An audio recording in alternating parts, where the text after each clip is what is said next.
Bonjour. Le chômage, la précarité et la pauvreté augmentent dans les pays riches, alors que les pays sont de plus en plus riches, ils sont de plus en plus endettés. Et le régime civilisation actuelle, basé sur le capitalisme, sur la créativité, toujours plus, une économie croissante, d'année en année, il faut faire toujours plus. Mais ce principe touche à sa fin. Droite ou gauche, toutes les politiques n'ont qu'une obsession, supprimer le chômage. Mais cela devient une mission impossible, car depuis une vingtaine d'années, la machine remplace l'homme. C'était l'objectif. Au début, l'homme a travaillé pour faire une maison, pour se nourrir. D'abord pour se nourrir, ensuite pour se loger, ensuite pour avoir un certain confort. Et aujourd'hui, tout est presque réalisé. Nous sommes obligés de casser des voitures en bon état pour redonner du travail. Une société basée sur le travail, à l'heure actuelle, va à sa perte. Et on le voit bien, toutes les sociétés évoluées, très industrialisées, ont des difficultés et vont directement à leur perte. Pourquoi? Alors, parlons par exemple de l'emploi en Europe.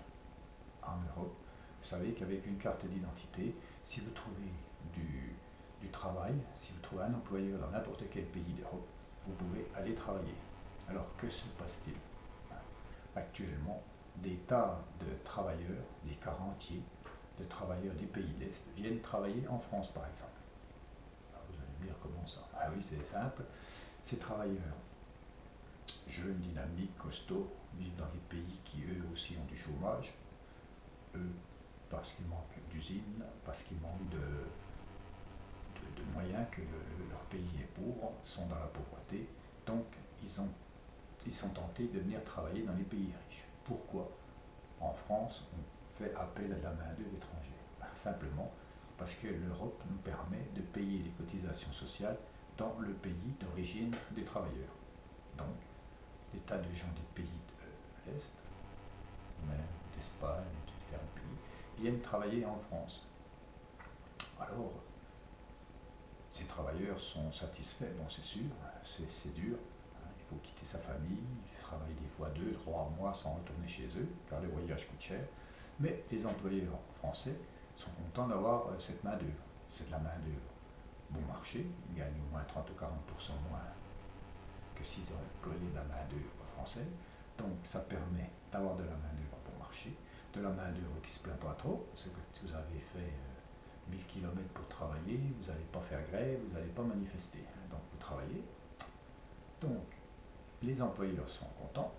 Ceux qui vont construire ou ceux qui emploient, enfin, ceux qui donnent du travail à ces employés sont contents aussi, car eux, ils arrivent à réaliser des travaux 30 à 40% moins chers. Donc tout le monde s'y retrouve. Vous allez me dire, ah, non, ils prennent du travail aux Français. Mais les Français, que font-ils? Ils sont chômeurs. Ils ont ou le RSA ou ils sont au chômage. Et ils préfèrent rester bien souvent au chômage, toucher le RSA, que d'aller travailler, faire des travaux qui ne les intéressent pas, qui sont très pénibles, qu'ils n'ont pas envie de faire. Donc, du coup, tout le monde s'y retrouve, même les chômeurs, car le Pôle emploi et tout ça ne peut pas leur proposer de travail, puisque ces travaux sont pris par les étrangers. Donc, tout le monde s'y retrouve.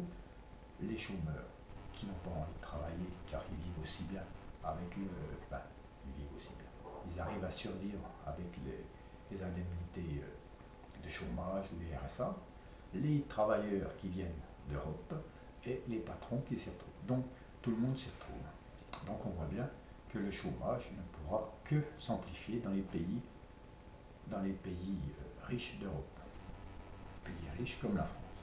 Alors, l'idée gagner plus, travailler plus pour gagner plus, est aussi une idée révolue. Car comment faire pour travailler plus quand il n'y a pas de travail? Alors l'idée, c'est qu'on a eu les 35 heures. Et la bonne idée, c'est de faire travailler les gens plus, c'est-à-dire de revenir à 40 heures, 42 heures, etc. faire des heures supplémentaires pour gagner plus. C'était une bonne idée. Sauf que là aussi, ça supprime des emplois. Si demain, tout le monde faisait 70 heures au lieu de 35, il y aurait la moitié des gens qu'on pourrait mettre à la porte qui seraient chômeurs. Mais le patron serait content. Car il vaut mieux une personne qui ferait 70 heures que deux personnes qui en font 35. Pourquoi? Parce qu'il faut plus de bureaux, plus de places, il y a plus de personnes à gérer, et tout ça, ça coûte plus cher. Deux personnes coûtent plus cher qu'une. Donc, faire plus d'heures, c'est la bonne idée. Pareil, le patron dit qu'il faudrait faire travailler les seniors pour payer les retraites. Ça, le patron n'est pas tellement content, car le patron aime mieux avoir un jeune diplômé qu'il payera au SMIC qu'un senior qui compte les jours pour aller à la retraite et qu'il paye 3 fois plus. Donc, de ce côté-là, faire travailler les seniors, c'est pas tellement bien. D'ailleurs, on a vu qu'il y a eu la possibilité de faire les FNE dans les années 80. On a mis tous les vieux dehors. À partir de 55 ans, hop, les patrons mettaient tous les vieux dehors et personne ne les a regrettés. On aimait mieux embaucher des jeunes qu'on paye beaucoup moins, qui travaillent beaucoup plus, que de garder des seniors qui ont d'expérience. Mais quelle expérience? De l'expérience d'il y a 30 ou 40 ans, on n'en a plus besoin. On veut l'expérience d'aujourd'hui, c'est-à-dire des gens qui sont habitués à travailler 6 mois, 3 mois, à faire ce qu'on leur dit, et surtout ne pas faire des grèves, ne pas refaire les 68 et pas refaire des grèves. Donc, voilà où on en est actuellement. Alors aujourd'hui, notre gouvernement nous dit on va former les chômeurs. Former les chômeurs, on ne voit pas tellement l'intérêt parce que c'est pas la formation qui manque, c'est le travail. On aura beau avoir des chômeurs avec bac plus 8, il y en a déjà, il y en a qui ont bac plus 2, tout le monde n'a pas de boulot. Alors conclusion, former les chômeurs, à part les occuper, ça peut servir à rien. Alors on pourrait, c'est sûr, on va les former en leur disant que s'ils apprennent les langues, ben oui, par exemple, ils pourraient apprendre l'espéranto. L'espéranto, c'est une langue que personne ne connaît encore. C'est une langue simple, logique, qu'on pourrait apprendre en 150 heures au lieu de 1500 pour apprendre l'anglais. Et ça permettrait à tout le monde de pouvoir voyager, de pouvoir se déplacer et de communiquer avec tous les pays du monde. Mais ça, c'est un autre sujet. Donc revenons à notre problème de revenu de base inconditionnel, car la solution c'est ça, donner un revenu de base à tout le monde et supprimer les charges sur le travail, supprimer l'obligation de travailler, supprimer l'idée de il faut travailler pour vivre. Dans les pays riches comme la France, alors le changement c'est maintenant, est-ce qu'on ne pourrait pas changer? C'est-à-dire donner un revenu de base à tout le monde, un revenu qui permet à chacun de vivre décemment, c'est-à-dire de ne pas mourir de faim et ne pas aller, ne pas être dans la misère. Parce que c'est ce qu'on est en train de faire, on développe de plus en plus de gens qui sont à la précarité, des gens qui se suicident parce qu'ils ont peur de ne plus avoir de travail. Tout ça, ça serait fini si tout le monde était sûr d'avoir un jour un toit et à manger.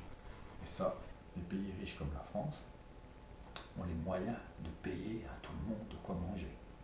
On pourrait donner une carte, on va refaire des nouvelles cartes d'identité avec une photo, avec un copiable et tout ça. On pourrait intégrer dedans une puce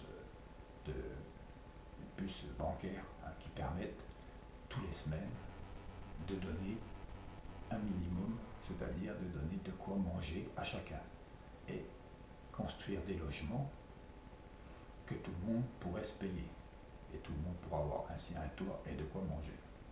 Et cela, ça coûterait certainement pas plus cher que de vouloir reformer les chômeurs, que de créer des emplois jeunes alors qu'il n'y a pas de place, il n'y a pas de boulot, mais on va créer des emplois jeunes, on va créer des tas de choses qui ne servent à rien.